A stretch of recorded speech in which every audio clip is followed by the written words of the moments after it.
அப்படின்னு சொன்னீங்க, ரைட்டு. அதன் பிறகு எதிர்த்து போராட்டம் நடந்து கொண்டிருக்கிறது கூட. அந்த இடிந்தகரையில் நீண்ட காலம் போராடினார், உலகம் பார்த்தது. அதற்கு பிறகு 6 அணு உலைகளை கொண்டு வருவோம்னு சொல்றோம். அணு உலை, அதுக்கு பேர் பூங்கான்னு பேர்.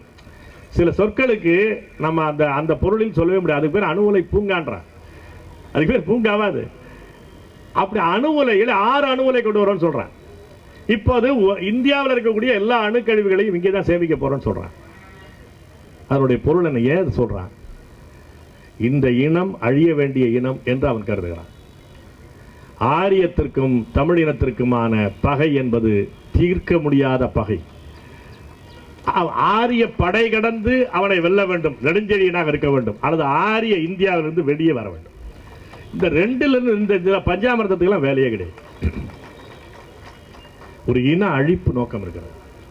நீங்கள் இந்த நியூட்ரினோ எங்கே வச்சிருக்கிறான்?